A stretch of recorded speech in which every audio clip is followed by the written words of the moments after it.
And I welcome you all to my YouTube channel study in my way.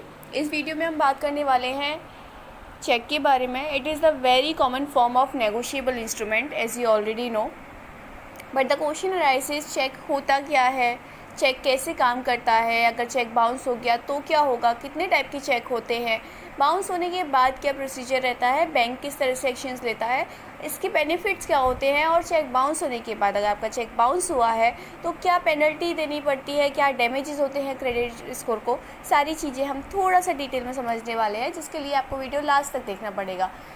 Before this, like this video, thumbs up, plus subscribe करना मत भूलिएगा, share कर दीजिएगा, और इसी के साथ हम आगे बढ़ते हैं। Okay, so let me tell you about check with an easy illustration. Suppose it is a person called A and here is a person named B. जो A person है उसने B से कोई सामान लिया, कोई भी आइटम परचेज किया, उसकी ट्रांसफ़र की मतलब उन्होंने कोई भी सामान ले लिया। अब ट्रांसफ़र ऑफ पेमेंट के लिए उन्होंने जो मेथड यूज़ किया वो किया चेक। उन्होंने उनको पेमेंट किया चेक के थ्रू। अब इसके बाद क्या है, जो बी हैं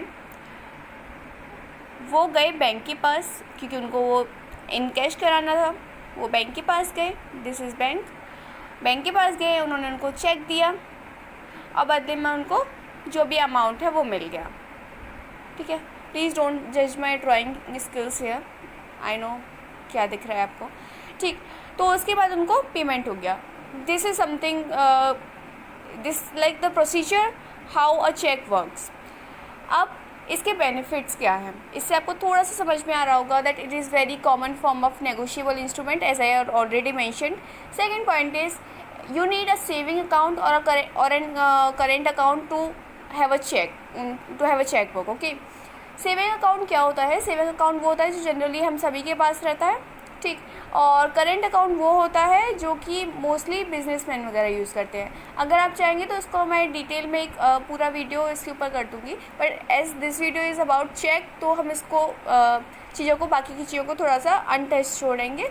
अगर आप चाहो तो आप कमेंट सेक्शन में डाल दीजिएगा, मैं से अकाउंट्स के ऊपर आपको पूरा जो इकोनॉमिक्स का एक चैप्टर है वो पूरा का पूरा आपको समझा दूँगी। अब इसके बाद बात आती है इसके बेनिफिट्स को लेके कि चेक के बेनिफिट्स क्या होते हैं। It is the safest and convenient mode of payment, plus it is easy for high value transactions. अब ये बात तो हो गई कि चलो ठीक है, ये ऐसे होता है वैसे होता है, सारी बातें हो गई, but now the point arises that what are the important details you should have on a cheque. These are like you should have date on it, okay, there should be date mentioned, plus check should mention the name, okay, जिसका आप जो name है वो होना चाहिए, signature होने चाहिए, plus आपका अमाउंट होना चाहिए, और अमाउंट जो आपका फिगर्स में है, ठीक, और जो नंबर्स में है वो सेम होना चाहिए, it should be same. Plus आपका जो it must be drawn upon a specified bank, that is drawee, and a cheque must have the name of the recipient, that is payee of the cheque. तो ये सारी details आपका होना उस पर ज़रूरी है। अब क्या होता है कि आपने समझ लिया कि चेक क्या है और वो कौन कौन सी डिटेल्स हैं या कौन कौन सी इम्पोर्टेंट थिंग्स हैं जो आपका एक चेक पे होना ज़रूरी है, तभी आपका चेक क्लियर होता है।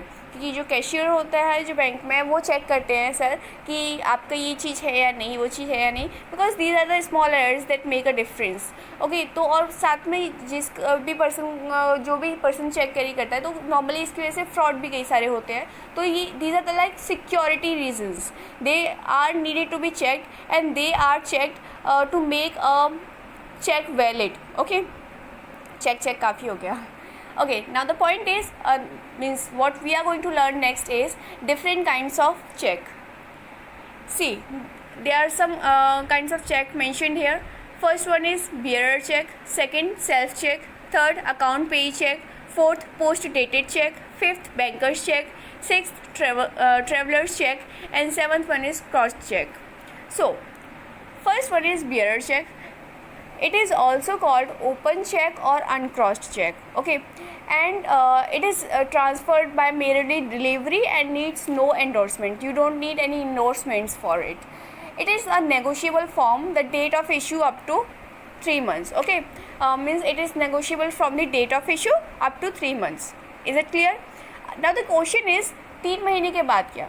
ठीक, नेगोशिएबल कब से कब तक है, from the date of issue up to 3 months, लेकिन वॉट आफ्टर 3 मंथ्स, तब क्या होगा, it needs to be revalidated before presenting to the bank. अगर 3 महीने के बाद है तो इसको रिवैलिडेट करा सकते हैं बैंक के सामने प्रेजेंट करने से पहले। Next what comes is self check.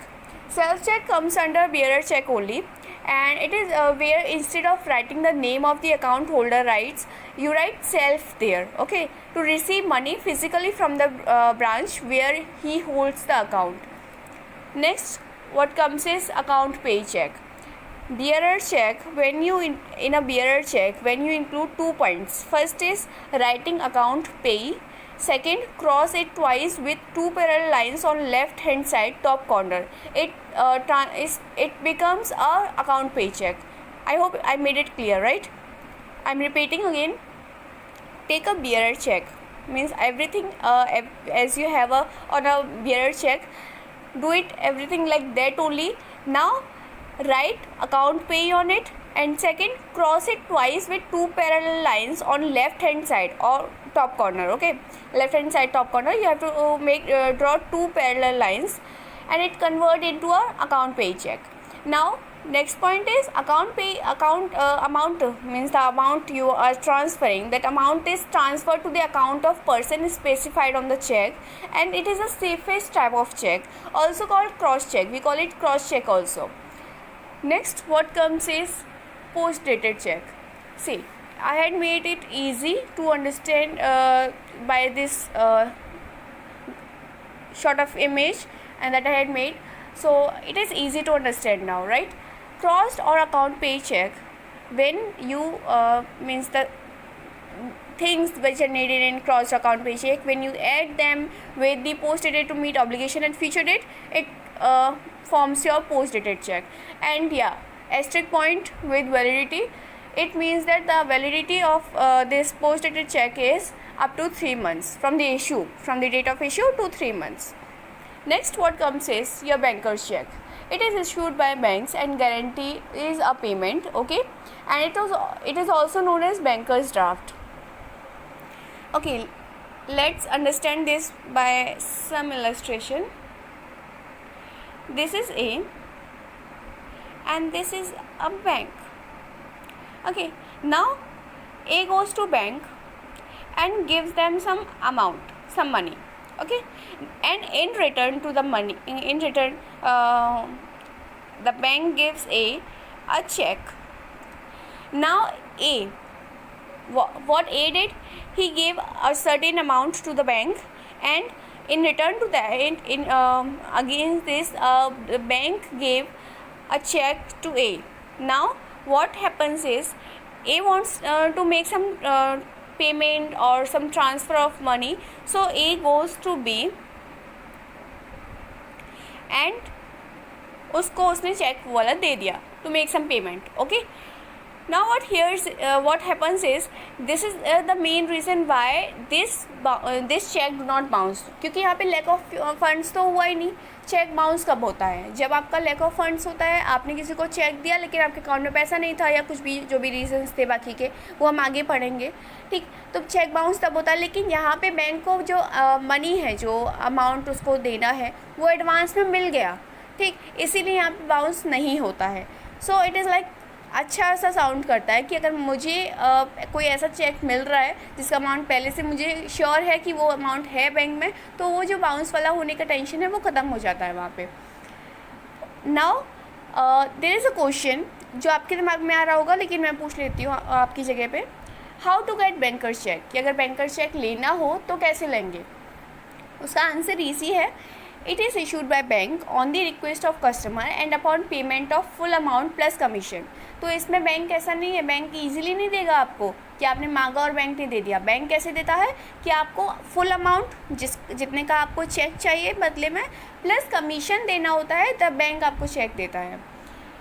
Earlier time banker's check has fixed commission. There was a fixed commission on banker's check, but nowadays it is same as DD. Okay, DD is demand draft. Next what comes is traveler's check. Okay, so I am making traveler's check easy to understand by certain points. First, traveler's check, you can withdraw money while traveling. It is equal to carrying cash, and travel safely without carrying huge cash means it makes easy for you to travel easily. You can have no headache that I am carrying a lot of cash to travel foreign countries or somewhere else, like for some other country. So it is like a little bit scary that you have to take care of the amount, but if you are having traveler's check, you don't need to worry much. Okay, the next point is it can be encashed abroad where foreign currency is normally acceptable. So it sounds cool, right, that you don't need to carry so much cash, and means you don't have cash, still you have cash. So traveler's check is good for those who like to travel a lot. Next what comes is cross check. It is also called account pay check, and we had already discussed that. So I am moving forward. Next what comes is dishonor of check. See, dishonor of check होता क्या है? ये है ए, ठीक, mister A जाते हैं bank के पास, this is your bank, उन्होंने उनको चेक दिया, ठीक, और चेक दिया जब ए ने बैंक के लिए, तो उन्होंने जो अमाउंट था, जो भी अमाउंट का चेक उन्होंने मांगा था, वो पास कर दिया. ये तो हो गया ओनर ऑफ चेक, कि जो उन्होंने चेक दिया उसको ओनर कर लिया, यानी कि उसको ओनर क्या होता है, सम्मान रखना, सम्मान रख लिया, ठीक. अब डिसओनर क्या होता है?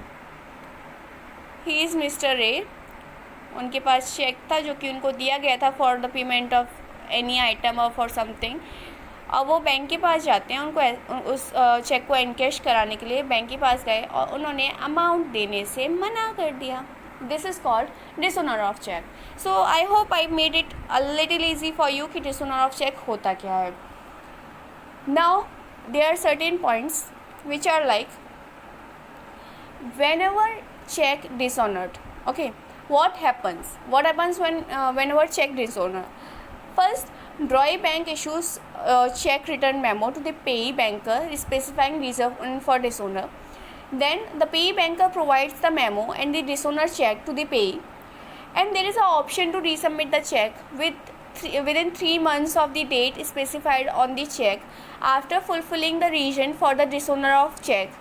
And it has to be given the notice of notice to drawer within 30 days from the date of receiving check return memo, and there should be notice.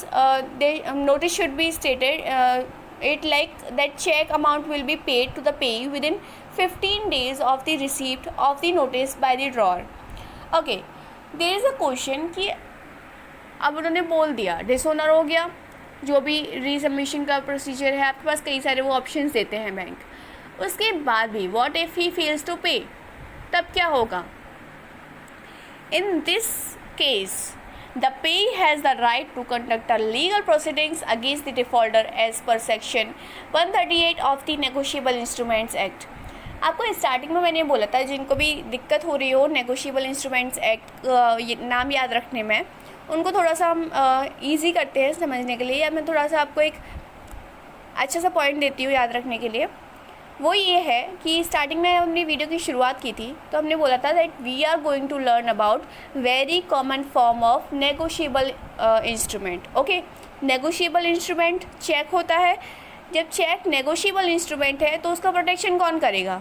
Negotiable instrument act करेगा. Yes, now it is easy, name आपका same है ना, तो चीज़ें समझने में आसानी हो रही है, आप रिलेट कर पा रहे हो. अब देखिए, अब नेगोशिएबल इंस्ट्रूमेंट एक्ट प्रोटेक्ट कर रहा है, लेकिन किस सेक्शन के थ्रू?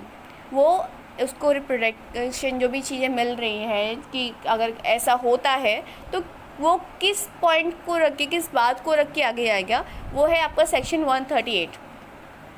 अब कई लोग पूछ रहे होंगे कि सेक्शन 138 क्या होता है नेगोशिएबल इंस्ट्रूमेंट एक्ट का. हम उस पर भी आएंगे, परेशान नहीं हुई, सारी क्वेश्चंस को कवर कर लिया है जितना मैं कर सकती थी. बाकी का अगर कोई डाउट हो तो आप कमेंट सेक्शन में लिख दीजिएगा. I will make it easy for you to understand.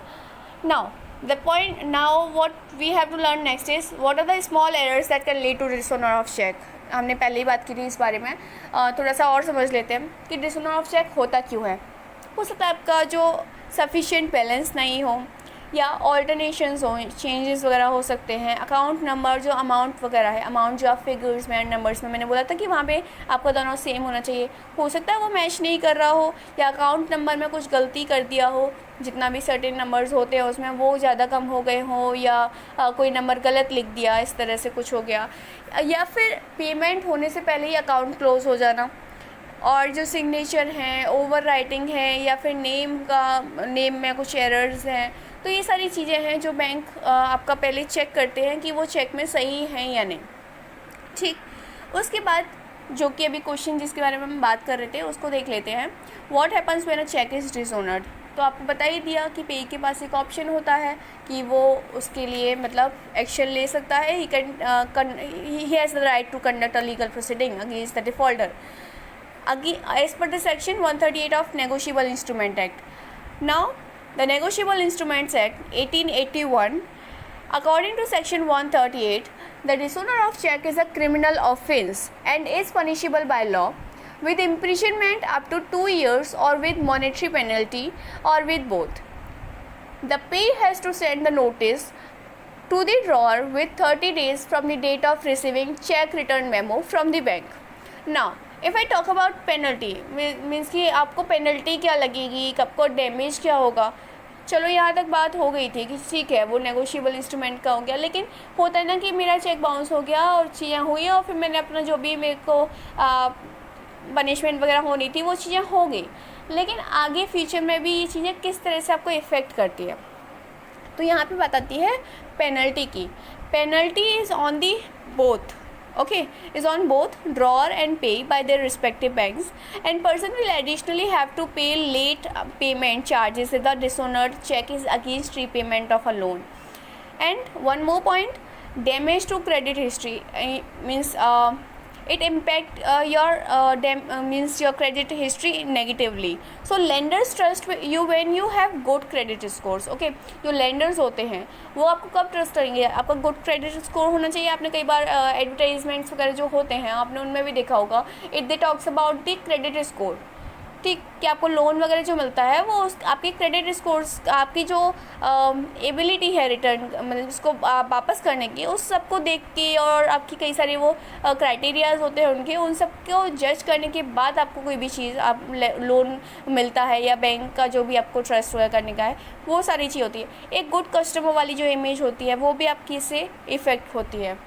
Next point is good payment activities will help you build good civil score and profit, or I say benefit you at the time of lending money from financial institutions. So this is all about check. I hope I had made your doubts clear. If not, you can write them in comment section. Video को like कर दीजिएगा, मत भूलिएगा please, साथ में share कर दीजिएगा और सब्सक्राइब करना नहीं भूलिएगा if you are new viewer. And that's enough for now, as this is and at the end I want to say something which is like from my personal side. Okay, मैं अपनी personal side से बोलूँगी obviously, but yeah, this is from my side to whoever listening it. अपना ध्यान रखिएगा क्योंकि unlock 1 शुरू हो गया है फेज़, लेकिन साथ में केसेस भी बढ़े हैं, तो ये ज़्यादा ज़रूरी है कि इस टाइम पे जो आपका जो चीज़ें थी अवेयर होने के बारे में, फेक न्यूज़ से बचिए, हाथों को बार बार धोएं, ठीक है, और साथ में जो थोड़ा सा सतर्क रहिए, थोड़ा सा सचेत रहिए, अपने परिवार की तरफ देख के चलिए। You are a young person, but अपनी फैमिली की तरफ देखिए, आपके ग्रैंड पेरेंट्स हैं, आपके पेरेंट्स हैं, घर में अगर बच्चे हैं, सभी चीज़ों का ध्यान रखिए। And not if I don't talk about the family only, आप सोसाइटी के बारे में देखिए, आप देश के बारे में देखिए, एक जागरूक जो देशवासी होने का फ़र्ज़ निभाइए, घर में रहिए, सुरक्षित रहिए, ज़रूरी होने पर ही बाहर निकलें। If you are doing job तो थोड़ा सा संभल के रहिए, जगह जगह हाथ ना लगाएं, चेहरे पर हाथ ना लगाएं, हाथ धोते रहें। These are the common steps you already know. एक अब as you already aware, as you most of you already know about the sneezing method, that what should be the proper sneezing method, उसको follow कीजिए। At the end ख्याल रखिए, keep learning, keep watching. Thank you for supporting, bye bye.